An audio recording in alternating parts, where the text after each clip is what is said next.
السلام عليكم ورحمة الله وبركاته. الحمد لله نعبده ونستعينه ونستعبره ونؤمن به نتوكل عليه ونعوذ بالله من شرور أنفسنا ومن سيئات أعمالنا. من يهدي الله فلا مضل له ومن يضلله فلا هادي له. أشهد أن لا إله إلا الله وحده لا شريك له وأشهد أن محمدا عبده ورسوله. وما بعد فيا عباد الله أوصيكم أولا بتقوى الله. قال ربي اشرح لي صدري ويسر لي أمري واحلل عقدة من لساني يفقهوا قولي. سبحانك لا علم لنا إلا ما علمتنا إنك أنت العليم الحكيم. ربي يزير ولا تعزير ربي زدني علما وفهما وبالغيب. அளவற்ற அருளாலும் நிகரற்ற பேரன்புடையோருமாகிய எல்லாம் அல்ல அல்லாஹ்வின் திருநாமத்தால் ஆரம்பம் செய்கிறேன். கண்மணி நாயகம் முஹம்மதின் ஸல்லல்லாஹு அலைஹி வஸல்லம் அவர்களின் மீதும் அவர்களுடைய குடும்பத்தாரின் மீதும் கோத்திரத்தாரின் மீதும் சத்திய சஹாபாக்கள் தாபியங்கள் தபா தாபியங்கள் நாதாக்கள் ஷுஹதாக்கள் உலகிலே வாழுகிற நல்லவர்கள் அனைவரும் மீதும் அல்லாஹ்வினுடைய அருள் அந்த சமூகத்துக்கு இறங்குவது போல் உலகிலே வாழுகிற முஃமினான அனைவரும் மீதும் அல்லாஹ்வுடைய அருளையும் அவருடைய கருணையும் அல்லாஹ் நம்மை மீது தந்து கொண்டே இருப்பானாக.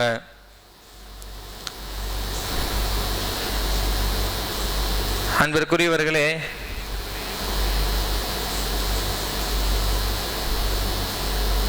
இந்த உலகத்தை அல்லாஹ் ரப்புல் ஆலமீன் படைத்தது மாத்திரம் அல்லாமல் இந்த உலகத்தை படைத்து உலகத்திற்கு தன்னை வணங்குவதற்காக மனித சமூகத்தை இறைவன் படைத்தது தன்னை வணங்குவதற்காக தான் படைத்தேன் என்று இறைவன் ஒரு பக்கம் கூறியிருந்தாலும் அல்லாஹ் ரப்புல் ஆலமீன் உலக சமூகத்தாரை உலகத்திலே படைத்து ஃபயஅபுதுல்லாஹ் என்னை வணங்குவதற்காக நான் படைத்தேன் என்று குர்ஆன் மனித சமூகத்தை அல்லாஹ்வை வணங்குவதற்காக படைத்தேன் என்று அல்லாஹ் ரப்புல் ஆலமீன் குர்ஆனிலே கூறி காட்டுகிறான். இப்ப அல்லாஹ்வை இந்த உலகத்திலே வணங்குகிறார்களா? அவனை அறிவார்களா? அவனுக்கு சரியான கட்டுப்பாடுகளை கற்றுக் கொடுத்து நீ இப்படித்தான் வணங்க வேண்டும், இப்படித்தான் வாழ வேண்டும், இந்த ஒழுக்கத்தினுடைய நெறிமுறையோடு உன் வாழ்க்கையை நடத்தாட்ட வேண்டும் என்கிற விஷயத்தை எல்லாம் அல்லாஹ் ரப்புல் ஆலமீன் இஸ்லாமிய கலாச்சாரத்தோடு அல்லாஹ் ரப்புல் ஆலமீன் நம் கலாச்சாரத்தை நீங்கள் பாதுகாத்து வாழ வேண்டும் என்று குர்ஆன் நமக்கு போதிக்கிறது.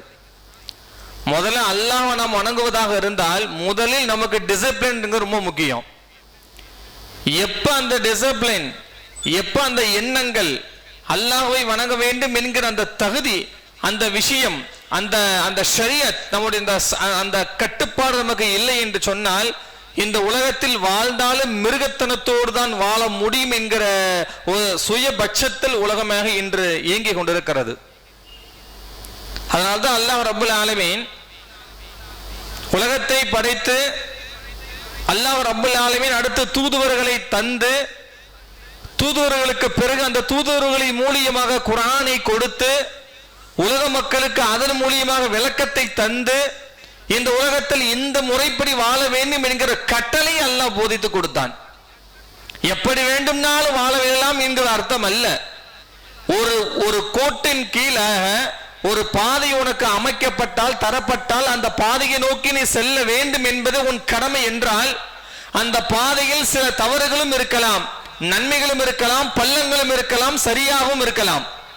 ஆனால் அந்த பாதையை நோக்கி நீ செல்ல வேண்டும் என்பது உன் மீது கடமை என்று இருந்தால் கடைசி வரையும் உன் எல்லையை அடைகிற வரையும் அந்த பாதையை மட்டுமே நீங்கள் நோக்க வேண்டும் என்பதுதான் இறைவன் நமக்கு தருகிற ஷரியத், கடமை, கட்டளை.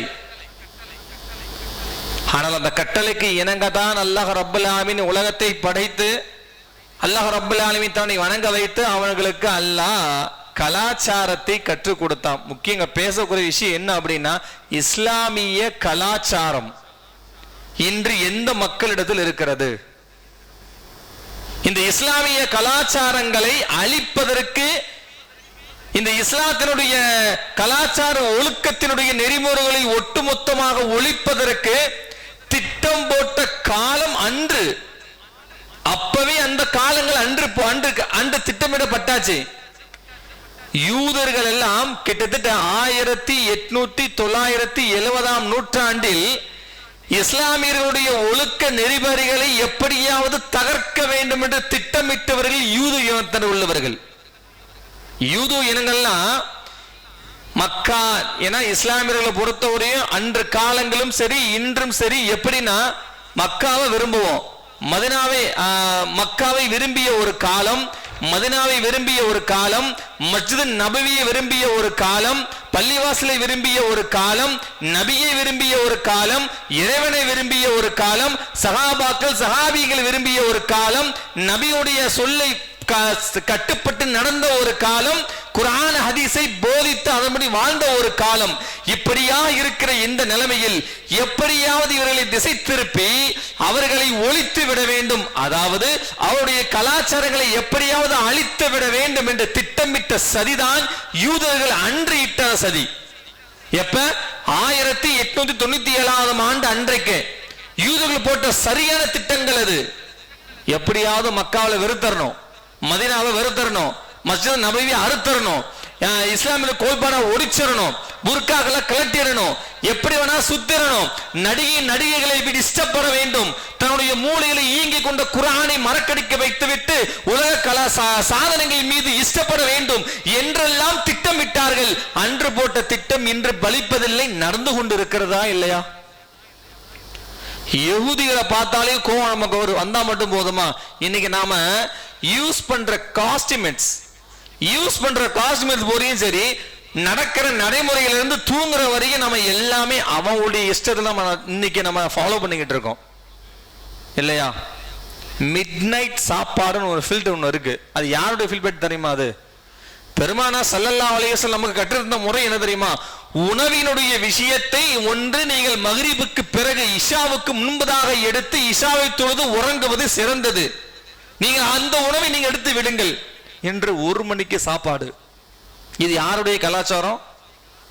புகாரில் ஒரு ஹதீஸ் வருகிறது.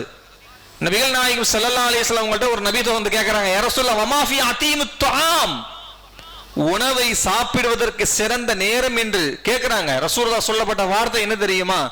3 நேரங்களை சொல்லிட்டு கடைசி அவர் கேட்கிறாரு, ஃபமல் லைலத்து ஸாமு துஆம, இரவிலே உணவு கூடிய உண்ணும் நேரம் எது? மக்ரிபுக்கு பிறகுன்னு சொன்னாங்க பெருமானார் ஸல்லல்லாஹு அலைஹி வஸல்லம் அவர்கள். இஷாக்கு அப்புறம் தூங்கிரு, மக்ரிபுக்கு பிறகு உண்ணக்கூடிய உணவு சிறந்த ஒரு உணவு. வேற ஏதாவது மெடிக்கல் ரெஃபரன்ஸ் இருந்தா அது வேறு. ஆனால் மிட் நைட் உணவு என்கிற ஒரு விஷயத்தை உள்ளே நுழைத்தது எதற்கு தெரியுமா? இஸ்லாமிய போதனை அளிக்கிறதுக்காக மட்டும்தான். எத்தனை விஷயம் சர்ச் பண்ணி பாருங்க. ஏன் தெரியுமா? மிட் நைட் உணவை எடுத்து விட்டால் நீ ஃபஜ்ருக்கு போக முடியாது. 1 மணி 2 மணி வரை முழிச்சுக்கிட்டு இருக்க, மொபைல கையில கொடுத்தாச்சு, மிட் நைட் உணவு வந்தாச்சு, பல விஷயங்கள் வந்தாச்சு, எல்லா வீமும் கையில கொடுத்தாச்சு, எங்க ஃபஜ்ருக்கு பள்ளிவாசலுக்கு போக முடியும்? உள்ள நுழைச்சது அவன் தான். எல்லா விஷயமே இன்று ஒட்டுமொத்த கலாச்சாரத்தை ஒட்டுமொத்தமாக தீர்த்து கட்டி இஸ்லாமியர்கள் எல்லாருமே தொழில் கூட நம்ம ஹலாலுங்க, உழைப்பு இருக்கா இல்லையா? உழைப்பு இன்னைக்கு நம்ம உழைச்சதை நம்ம சாப்பிடணும், உட்கார்ந்து சாப்பிடுறது இல்ல, அடுத்தவங்க பொருளை புடிங்க சாப்பிடக்கூடாது, ஹராம் அது. உழைச்சு அல்லாஹ் நம்மளை சாப்பிட சொல்றான். பெருமானார் ஸல்லல்லாஹு அலைஹி வஸல்லம் போதித்த முறையும் அதுதான், குர்ஆன் நமக்கு சொல்லி தந்த முறையும் அதுதான். ஆனால் யஹூதிகள் நமக்கு கற்று தந்த முறை என்ன தெரியுமா? உட்காரு, அவனை பிடிச்சு புடுங்கு, ஆசைகளை காட்டு, அதை செய்யி இதை செய்யி, உடம்பு ஃபுல்லா பெருத்துரு,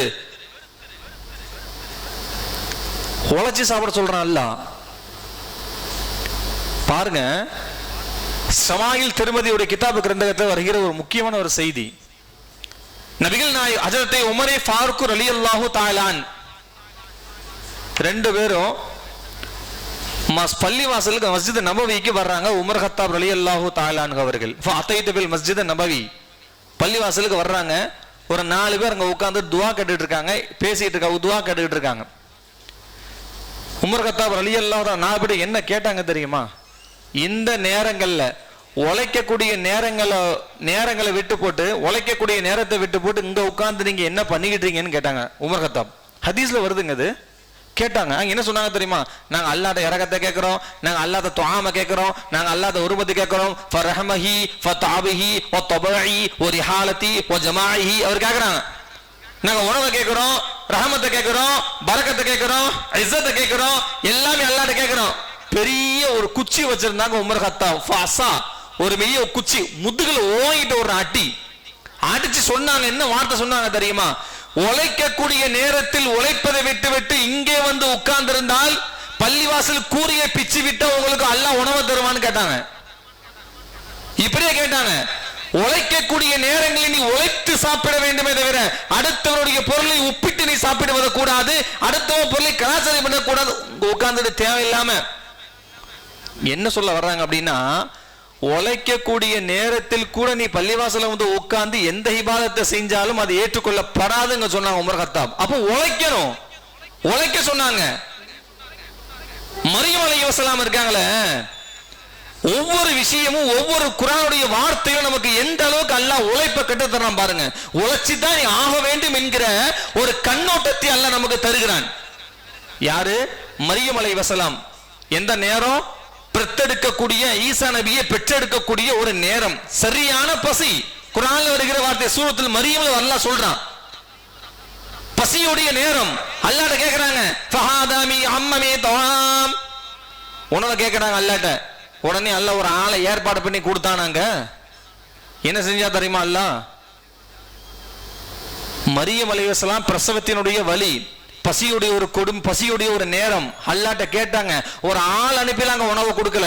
என்ன செய்ய சொன்னா தெரியுமா அல்லாஹ்? உடனே மூசா மரியம் அலைஹிஸ்ஸலாமுக்கு அல்லாஹ் தெளிவா சொன்னா, பேரிச்ச மரத்தினுடைய அடிவாரத்தை பிடித்து நீங்கள் உழுக்குங்கள் என்று அல்லாஹ் சொன்னா மூசா மரியம் அலைஹிஸ்ஸலாம் அவர்களுக்கு. பேரித்த மரத்தினுடைய அடிவாரத்தை நீங்கள் உழுக்குங்கள், அந்த பேரிச்சம் மரம் உங்களுக்கு கீழே விழும் என்று அல்லாஹ் சொல்லி கொடுத்தான். உழைக்க சொன்ன அல்லாஹ், செய்யுங்க, உனக்கு உணவு அல்லாஹ் கீழே இறக்குவான். உழைக்க சொல்லுகின்ற மார்க்கம் இந்த மார்க்கம். உழைத்து வேலை செய்யுங்க, உழைத்து நீங்கள் உங்கள் சம்பாதியத்தை மேற்கொள்ளுங்கள் என்று சொல்லி தந்த கலாச்சாரத்தை இன்று வீடியோ டெடிகாஸ்ட் பண்ணி வீட்டுல உட்கார்ந்துகிட்டு நீ அந்த வியாபாரம் பண்ணிக்கிட்டு இல்ல வட்டியோ ஆஹா உலமா வச்சுக்கிட்டு உன்னுடைய வருமானத்தை ஈட்டுக்கொள் என்கிற கலாச்சாரத்தை மாற்றிக்கொண்ட உலகம் இன்று யகூதிகள் மாற்றுகிற ஒரு நன்மையா ஒரு தீமையா ஒரு உலகுகிற உலாவாக இன்னைக்கு வந்து விட்டா இல்லையா? லோனை ஈஸியா வாங்க சொல்றான். எதுல? மொபைல்ல டைப் பண்ணுங்க, மொபைல் இது பண்ணுங்க, ஆதார் கார்டை அனுப்புங்க, லோன் உங்களுக்கு உள்ள வரும். வட்டி கட்டுறது யாரு? வட்டி எவ்வளவு பெரிய ஹராமாச்சா? உள்ள கொண்டு வந்துடுறான் அல்லாஹ், உள்ள கொண்டு வந்துகிறான் ஷைத்தான். அவனுடைய கொள்கையை உள்ள திணிக்கிறான், ஆசைகளை காட்டுகிறான். சொல்லக்கூடிய செய்தி அதுதான். எப்படி அந்த காலங்கள் சஹாபா பெருமக்கள் வாழுகின்ற அந்த நேரத்தில் யகூதிகள் எந்த வேலையை செய்தார்களோ அதே கொள்கை இன்னைக்கு செஞ்சுக்கிட்டு இருக்கிறான். இன்னைக்கு இஸ்லாமுடைய கலாச்சாரம் அழியப்பட்டதற்கு காரணமே அவருடைய திட்டம் தான். குர்ஆன் எடுக்கிற கையில போன் எடுக்க வச்சான். இன்னைக்கு நம்முடைய சிந்தனைகள் அத்தனையுமே குர்ஆனுடைய சிந்தனையாக, அதாவது அல்லாஹ்வுடைய சிந்தனை, தொழில் சிந்தனை, குடும்ப சிந்தனையை பற்றி சிந்திக்க விடாமல் மொபைல் மூலியமாக, கேமிங் மூலியமாக, விளையாட்டு அரங்கங்கள், வீணான விளையாட்டுகளின் மூலியமாக சிந்திக்க வைத்து விட்டான். இன்னைக்கு நடிகர் நடிகைகளை பத்தி அந்த காலங்கள் யாருக்காவது தெரியுமா? இல்ல அந்த காலங்கள் யாருக்காவது தெரியுமா? சஹாபா பெருமக்களுக்கு யார உங்களுக்கு ரொம்ப பிடிக்கும் சொன்னாங்க? யுஹிப்புல்லாஹ் ஃப யுஹிப்பு முஹம்மதா. அல்லாஹ் அவர் ரசூலையும் பிடிக்கும்னு சொன்னாங்க. சஹாபி பெண்கள், உமர் கத்தாப், அபூபக்கர் சித்திக், எல்லா பரம்பரையாக வரப்பட்ட எல்லா வரலாற்று சூழ அத்தனையுமே இன்னைக்கு படம் என்கிற ஒரு சூரத்தை உள்ள கொண்டு, சூரத்துனா அரபி, தமிழ்ல வந்து சினிமான்னு சொல்லுவாங்க. இந்த சினிமாவை உள்ளே நுழைத்து இவர்கள் தான் முக்கியமான பிரங்கங்கள், இவர்கள் தான் உனக்கு முக்கியமானவர்கள் என்று ஒரு உள்ளே மூளையில திணித்தது எது? மொபைல் தானே. அந்த சிந்தனை நம்ம சரியான முறையில் கொண்டு வந்தது தானே.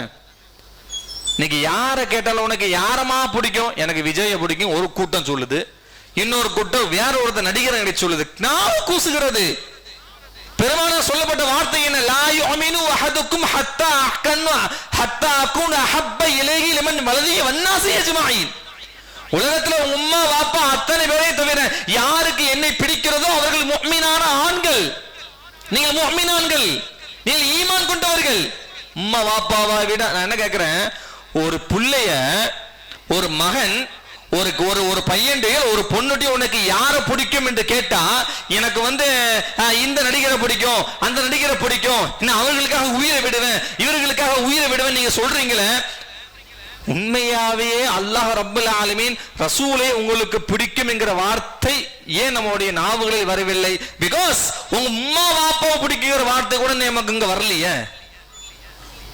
ஏன்னா இன்னைக்கு கலாச்சாரம் சரியான சதித்திட்டம் தீட்டி சொல்ல முடியலங்க. கிறிஸ்தவர்களாக இருக்கிற நம்ம குறை யாரும் பேசலாம், யாரும் இது பண்றோம் இல்லை. அவர்கள் கொள்கையில் சரியாக இருக்கிறார்கள், இதுதான் ரொம்ப முக்கியம். அவர்களுடைய கொள்கையில் அவர்கள் செயல்பாடுகள் சரியாக இருக்கிறார்கள். ஆனால் இஸ்லாமியர்கள் மட்டுமே ஏன் தடம் பதித்து மாறிவிடுகிறார்கள் தெரியுமா? ஏன்னா அவனுக்கு தெரிஞ்சுக்கிட்டான், இவனை எப்படியாவது இந்த இஸ்லாமிய பொண்ணுங்களையும் இஸ்லாமிய ஆண்களையும் இஸ்லாமியர்களை ஈமான் கொண்டவர்களை திசை திருப்புவதற்கு இதுதான் வழி என்று தெரிந்ததால் ஈஸியா உள்ள திணிச்ச வந்தான். அன்னைக்கு ஒரு நேரங்கள் முன்னேற்றம் அடைந்த இந்த இஸ்லாம், வளர்ந்து வந்த இந்த இஸ்லாம், வளர்ந்து வந்த இந்த மக்கள் எல்லா அறிவுகளால், கல்வியால், அறிவால், மனதால், விஞ்ஞானத்தால், மெஞ்ஞானத்தால் வளர்ந்து வந்த இந்த இஸ்லாம் இன்னையே தடுமாறாக இருக்கிறது. Total close. கலாச்சாரம் மாத்திருச்சு. பிள்ளைங்களுக்கு ஒரு பிராக்டிக்கலாவே ஒரு யோசனை பண்ணி பாருங்க. ஒரு பிள்ளை அழுது கொண்டு இருக்கும் போது அந்த பிள்ளைகிட்ட அல்லாஹ் என்று சொல்லுவதுக்கு பதிலாக போனை கொடுத்து கையில கொடுத்து கொள்ளுற கலாச்சாரம் வந்துருச்சா இல்லையா? பெத்தவங்கள்ட்ட ஏன் அந்த கலாச்சாரம் வந்துச்சு? ஒரு குழந்தை அழுகுது, அது எதுக்கோ ஒன்று அழுகட்டுமே, இந்த போனை கையில கொடுத்து பாரு, போனை கையில கொடுத்து பாரு, இந்த கேமை பாரு, அந்த ரீல்ஸ பாரு. எப்ப இந்த கலாச்சாரம் வந்துச்சு? யாருக்கு வந்துச்சு? யார் மூலியமாக அது கெடுக்கப்படுகிறது? தலைமுறை. அன்பிற்குரியவர்களே, மாத்திட்டாங்க. 1897 ஆண்டில் அவன் போட்ட அந்த திட்டத்தை இன்னைக்கு சரியா வச்சு செஞ்சுக்கிட்டு இருக்கான். யகூதிகள், யூதர்கள் அத்தனை பேருமே ஒரே விஷயம்தான். இஸ்லாமிய கலாச்சாரம் என்ன தெரியுமா? ஒரு ஆண் ஒரு பெண்ணை பார்க்கும் போதோ, ஒரு பெண் ஒரு ஆணை பார்க்கும் போதோ மரியாதையும் கண்ணியமும் எந்த உள்ளத்தில் திகழ்கிறதோ அதுதான் அங்க கலாச்சாரம். ஒரு ஆணை பார்க்கும் ஒரு பெண்ணுக்கு ஒரு ஆணை பார்க்கிறாள் என்று சொன்னால் தலைகுனிய வேண்டும், நம்ம பார்க்க கூடாது, அது தப்பு, இது செய்யக்கூடாது.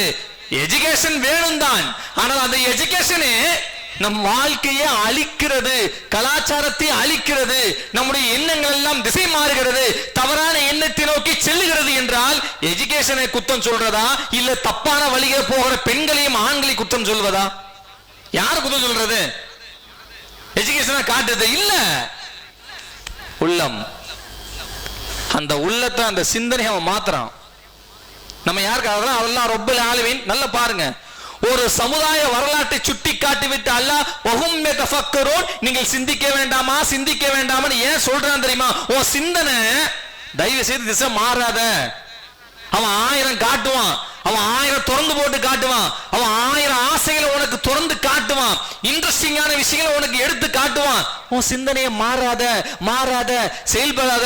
அந்த காலத்துல பாரு எப்படி அழிஞ்சாங்கன்னு பாரு, எப்படி உள்ள உளுந்தாங்கன்னு பாரு, அப்படி சொல்லி காட்டினா இன்னைக்கு காலம் எப்படி தெரியுமா? எங்க ஒரு போகிற ஒரு பாதையில் பள்ளம் இருக்கிறது, போனா உள்ள உளுந்துருவேன்னு சொல்லி ஒரு பாதை நம்ம காட்டுனா இன்னைக்கு அது எப்படி இருக்கான்னு தெரியுமா? ரிவ்யூஸ் எதுவும் கூடுறாங்க பாருங்க, உள்ளம் பருகிறது, பள்ளம் இருக்கிறது, உள்ள ஒருத்தர் உள்றான் பாருங்க, டிவி வந்து மொபைல் எடுத்து அப்லோடு பண்ணி அதை இன்னைக்கு ஒரு பெரிய விஷயமா நீ காட்டுறான்.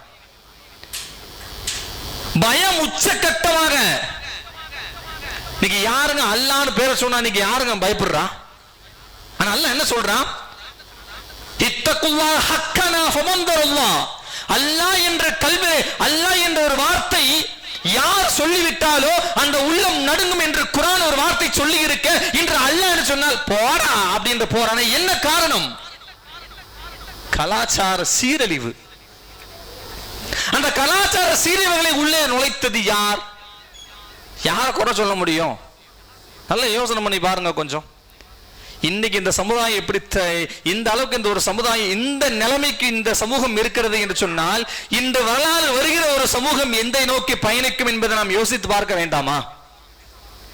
இன்னைக்கு அப்படிதான் இன்னைக்கு சமூகம் இருக்கிறது. இன்னைக்கு அல்லாஹ் ரப்பல் ஆலமீன் லா யுமினு அஹதுக்கும் ஹத்தா அகூன ஹப்ப, அல்லாஹ் குர்ஆன் இன் குன்தும் துஹிப்பூனல்லாஹ் ஃபத்தபிஊனி யுஹிப்புக்குமுல்லாஹ் வ யக்ஃபிர் லக்கும் ذுனூபக்கும். இன் குன்தும் துஹிப்பூனல்லாஹ், அல்லாஹ் உங்களை பிரியப்பட வேண்டும் என்றால், அல்லாஹ் உங்களை நேசிக்க வேண்டும் என்றால், அல்லாஹ் உங்களை எல்லா நேரங்களிலும் எல்லா திசைகளிலும் எல்லா நிலைமைகளிலும் அல்லாஹ் உங்களை நேசிக்க வேண்டும் என்றால் ஃபத்தபிஊனி, என்னை பின்பற்றுங்கள். யார? பெருமானா ஸல்லல்லாஹு அலைஹி வஸல்லம் அவர்களை.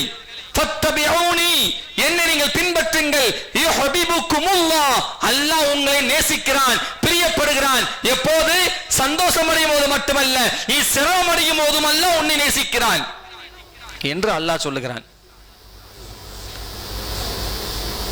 ஆனா இன்னைக்கு நம்ம குழந்தைகளுக்கே அல்லாஹ்ங்கிற விஷயத்தை கேட்டு பாருங்க. நீங்க வீட்டுல உட்கார்ந்து பிள்ளைங்கள்ட்ட அலிபே ஓத தெரியுமா? எங்க எந்த குழந்தையாவது இன்னைக்குள்ள இன்றைய ஜெனரேஷன்ல எந்த குழந்தைகளுக்காவது வீட்டுல வச்சு ஏபிசி சொல்லி கொடுக்கிற நாம எந்த பிள்ளைங்களுக்காவது உட்கார்ந்து அலிபேன்னு சொல்லி கொடுக்கிற ஒரு கல்ச்சர்ஸ் இன்னைக்கு இருக்கா? அன்று இருந்துச்சே, ஆனா அந்த கல்ச்சர்ஸ் இன்னைக்கு இல்லையே. என்ன காரணம்? ஒரு அலிபே கூட ஒரு குழந்தைகளுக்கு நாம் குழந்தைகளுக்கு உட்கார்ந்து சொல்லி கொடுக்க முடியாத நிலைமைய தெரிஞ்சாலும் சொல்லி கொடுப்போம். இல்ல மாசாக்கு அனுப்பிச்சு விடணும். டியூஷனுக்கெல்லாம் காலையில அனுப்பிச்சு விடுவாங்க, எக்ஸாமுக்கு உடனே அனுப்பிச்சு விட தெரியும். நமக்கு ஸ்கூல் வேலை வந்துடும், ரெடி பண்ணலாம், அமுக்க விட தெரியும். ஞாயிற்றுக்கிழமை ஆனா மதரசாவுக்கு ஒரு 8 மணிக்கு அனுப்பிச்சு விடுவோமேன்னு சொல்லி யாருக்கும் என்ன வராது. ஏன்னா எல்லா நேரமும் ஸ்கூலுக்கு போறாங்க, சீக்கிரமா எந்திரிக்கிறாங்க. ஞாயிற்றுக்கிழமை ஒரு நாள் தானே, தூங்கட்டும் என்கிற ஒரு எண்ணம் மட்டும்தான் நம்மள்ட்ட இருக்கு. அந்த பிள்ளைங்க குர்ஆன் ஓதணுமே, ஓதட்டும், 4 ஆள் எழுத்து கத்துக்கட்டும் அப்படிங்கிற எண்ணங்கள் கூட இன்னைக்கு நம் குழந்தைகளுக்கு அந்த கல்ச்சரை கொண்டு வரவில்லை என்று சொன்னால் இதற்கு யார் காரணம்? எதனால நம்ம செய்ய மாட்டோங்கிறோம்? என்னதான் பிரச்சனை? ஏன் ஓதுனா குர்ஆன் எடுத்து ஓதினால் ஏதாவது நமக்கு தீங்கு வந்துருமா? குர்ஆன் நம்ம குழந்தைகளுக்கு கொடுக்கவில்லை என்று சொன்னால், ஓத தெரியவில்லை என்று சொன்னால், அந்த குழந்தைகளுக்கு சரியான வரிகளை தரவில்லை என்று சொன்னால் ஏதாவது நமக்கு ஆய் போயிடுமா? ஃபமா அதைத்துகும் மின் ஃபஹாதில் குர்ஆன வலா யத்தபிஉ மில்லத மஹசின் அலல்லாஹ். அல்லாஹ் சொல்றானா இல்லையா? நாளை மறுமையில உங்ககிட்ட பெரிய பெரிய விஷயத்தை நான் எதிர்பார்க்க மாட்டேன், உங்கள்ட்ட பெரிய பெரிய சங்கசலத்தை நான் எதிர்பார்க்க மாட்டேன். என்னதும் எதிர்பார்க்கிறேன், ஃபயக்ரஹமுல்லாஹ், நான் கற்றுக் கொடுத்த வேதங்களை உன்னால் படிக்க இயலுமா என்று அல்லாஹ் கேட்பானே. முதல் கேள்வி அதுதானே. ஃபமா யுஸல்லூன், நீ தொழுகையாளியா? உன் தொழுகை ஏற்றுக்கொள்ளப்படுமா? தொழுகைனா என்னன்னு தெரியுமா? தெரியாது. கொடுக்க வேண்டும் என்பதுதான் இந்த கல்ச்சர்ஸ். அதை ஒட்டு மொத்தமா இன்னைக்கு அழிச்சது யஹூதி. ஆனா இன்னைக்கு நம்ம கையில இருக்கிற எல்லாமே அவனுடைய அந்த கல்ச்சர்ஸ் நம்மகிட்ட இருக்கிறதுனால இன்னைக்கு எதுவுமே நம்மளால ஈஸியா ஃபாலோ பண்ண முடியல. குர்ஆன் எடுக்க முடியல. ஆண்ட்ராய்டு ஃபேர்ல மொபைல்ல வச்சுட்டு இருக்கோம், போன்ல வச்சிருக்கோம், எல்லாம் நம்ம டவுன்லோட் பண்ணுவோம், குர்ஆன் எடுத்து ஓதுவோம், கிராத் ஓதுவோம், அதை கேட்போம், இதை கேட்போம், எல்லாம் நம்ம செய்வோம். ஆனா செய்யறதுக்கு அவன் விட மாட்டான். ஏன் தெரியுமா? உள்ள ஆண்ட்ராய்டு உள்ள குர்ஆனை தொட்டு உள்ள போனாலே அதுல பல விதமான இல்லல்கள் அங்க வந்துகிட்டு இருக்கும். அப்ப இப்படி ஒட்டுமொத்த விஷயத்த கண்ணோக்கங்கள் எல்லாமே அன்பிற்குரியவர்களே. எனவே நான் சொல்லவர்களுடைய செய்தி, கலாச்சாரம் என்பது, இஸ்லாமிய கலாச்சாரம் என்பது, ஒருவரை பார்த்தால் அவரின் மீது மரியாதையும் கண்ணியமும் வரும்போது அவர் உள்ளத்தில் பிரகாசம் ஆனந்தம் அடையுமே, அந்த கலாச்சாரமே இஸ்லாம் நமக்கு கற்றுத்தருகிற ஒரு முக்கியமான ஒரு கலாச்சாரம். அது பார்க்கிற பார்வையை கூட நீங்கள் எப்படி பார்க்க வேண்டும் என்று சொல்லித் தருகிற கலாச்சாரம் இது. ஒரு தடவை ஒரு பெண்ணை நீ பார்த்து விட்டால் அது தவறு இல்லை, கீழே குனிஞ்சிடணும். ஆனால் 2வது முறை நீ பார்த்து விட்டால் அது உன் மீது தவறு என்று எழுதுகிற கலாச்சாரம் இது. அல்லாஹ் ரப்பல் ஆலமீன் உலகத்தினுடைய இந்த கண்ணோட்டத்தில் ரசூலுல்லாஹி ஸல்லல்லாஹு அலைஹி வஸல்லம் மக்களுடைய ஒவ்வொரு எண்ணத்தை குறித்து ஒவ்வொரு விஷயத்தையும் நமக்கு ஒவ்வொன்றா நம்ம அச்சு வேற ஆணி வேற நம்ம கற்றுக் கொடுத்தாங்க ரசூலுல்லாஹ். ஒவ்வொரு விஷயமே A to Z வரை ஒவ்வொரு விஷயம் நமக்கு கற்றுக் கொடுத்தாங்க. இது எட்டு மொத்த எல்லா விஷயமும் இன்னைக்கு எந்த ஒரு ஆண்களுக்கோ பெண்களுக்கோ குழந்தைகளுக்கோ எந்த ஒரு விஷயமும் அதை கற்றுக்கொள்ளவில்லை, தெரியவில்லை என்று சொன்னால் அன்பிற்குரியவர்களே, இதற்கு முழு பொறுப்பு யார் தெரியுமா? ஒரு குழந்தைக்கு குர்ஆன் ஓத தெரியலன்னு வச்சுக்கீங்களேன். ஆனா ஒரு குழந்தைக்கு குர்ஆன் ஓத தெரியல அப்படின்னா அதுக்கு முழு பொறுப்பு தாய் தந்தை தான், வேற யாருமே கிடையாது. அது முழு பொறுப்பு தாய் தந்தை தான். எப்படி ஒரு குழந்தை ஒரு டிகிரி வாங்கும் போது, ஒரு பிஎஸ்சியா இருக்கட்டும் எம்எஸ்சியா இருக்கட்டும், ஒரு டிகிரி வாங்கும் போது அதை ஆனந்தமா கொண்டாடி ஸ்டேட்டஸ் அது இது லொட்டு லொடக்கு எப்படி ஆனந்தமா கொடுற அந்த நாம எஸ்எர்னல் குர்ஆனை முடிச்சு குர்ஆனை தொடங்கும் போது அந்த சிரிப்பை, அந்த குழந்தைங்க குர்ஆன் ஓதும் போது அந்த வருகிற அந்த முகத்தில் சிரிப்பை எந்த தகப்பன்கிட்டயோ என்னை போல் எந்த ஒரு தாயோ தகப்பன் இடத்துலையோ யாருக்குமே எனக்கு வர முடியவதில்லையே. ஏன்? காரணம் ஒண்ணுதான். ஏன்னா நம்ம எல்லாமே எந்த கல்ச்சர்ஸ், அதாவது நம்ம எந்த கல்ச்சர்ஸை ஒழிக்கணும் அவன் நினைச்சானோ அதை நோக்கி நாம பயணிக்காம எதை உள்ள கொண்டு வர வேண்டும், நடிகர் நடிகைகளை பிரியப்படுகிற வேண்டும் என்கிற ஒரு கல்ச்சரை நோக்கி நமக்கு இன்னைக்கு தந்ததுனால இன்னைக்கு ஒட்டுமொத்த சமூகம் அத்தனைக்குமே யாரை பிடிக்கும் என்ற கேள்வி கேட்டால் நான் எதுவுமே எந்த ஒரு டெலிவிஷன் மோஸ்ட்லா பார்க்க முடியலங்க. மோஸ்ட்லி நேற்று கூட ஒரு யூடியூப்ல ஒரு இஸ்லாமிக் சார்ந்த ஒரு பெண்மணி சொல்லுதுங்க, இதெல்லாம் ஒவ்வொரு விஷயமும் இதெல்லாம் யாரு காரணம் ஒன்றும் புரியல. எனவே அன்பிற்குரியவர்களே, கலாச்சாரத்தை, இஸ்லாமிய கலாச்சாரத்தை எப்போது நாம் பேணி பாதுகாக்கிறோமோ ஒழுக்கம் நம்மை விட்டு ஒருபோதும் கலைந்து விடாது. எப்ப இஸ்லாமிய கலாச்சாரத்தை வெட்டி வெளியே சென்று விடுகிறோமோ போடுகிற ஆடையின் ஒழுக்கம் கூட தடுமாறும். இதுதான் முக்கியமே. எனவே அல்லாஹ் ரப்பல் ஆலமீன் இந்த இஸ்லாமிய கலாச்சாரத்தோடு இந்த உலக மக்களையே பயணிக்கக்கூடிய பாக்கியத்தை வல்லாஹ் ரஹ்மான் எல்லா மக்களுக்கும் தந்து, அதன்படி வாழுகிற பாக்கியத்தை தந்து, குர்ஆனோடு வாழ்க்கையாக வாழுகிற பாக்கியத்தை அல்லாஹ் நம் அனைவருக்கும் தந்து அருள் புரிவானாக. வாஹிர் தாவானா அல்ஹம்துலில்லாஹி ரப்பில் ஆலமீன். அஸ்ஸலாமு அலைக்கும் வரஹ்மத்துல்லாஹி வபரகாத்துஹு.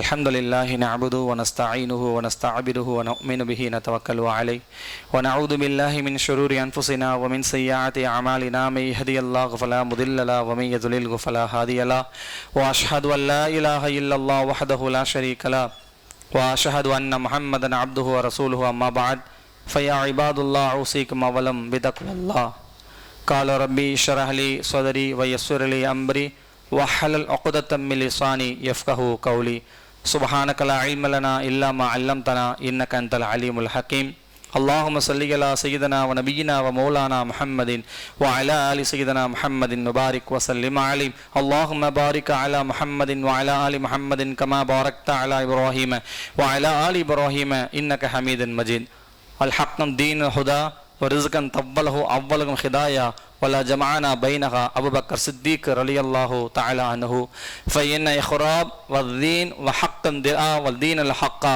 ولا أدرتكم أمر عمر بن الخطاب رضي الله تعالى عنه ويحفظ من القرآن عثمان بن عفان رضي الله تعالى عنه والحندق البدر الدين علي بن أبي طالب رضي الله تعالى عنه وسيد الجنة وسيد الفاطمة الزهراء رضي الله تعالى عنهم والحسين والحسين رضي الله تعالى عنهما اللهم فاضل الدين مفسرين ابن عباس رضي الله تعالى عنه اللهم أمير المؤمنين والمؤمنات والمسلمين والمسلمات والأحياء منهم والأموات إنك مجيب الدعوات برحمتك يا أرحم الراحمين والحمد لله رب العالمين إن الله يأمركم بالعدل والإحسان وإيتاء ذي القربى وقال الله ذكره فاذكروني أذكركم واشكروني ولا تكفرون يا أيها الذين آمنوا استعينوا بالصبر والصلاة إن الله مع الصابرين إن الله يأمركم بالعدل والإحسان وإيتاء ذي القربى وينهى عن الفحشاء والمنكر والبغي لعلكم تذكرون وذكروا الله يجيبكم لذكر الله تعالى وأولى وأعز وأجل وأتم وأقواه الله أكبر.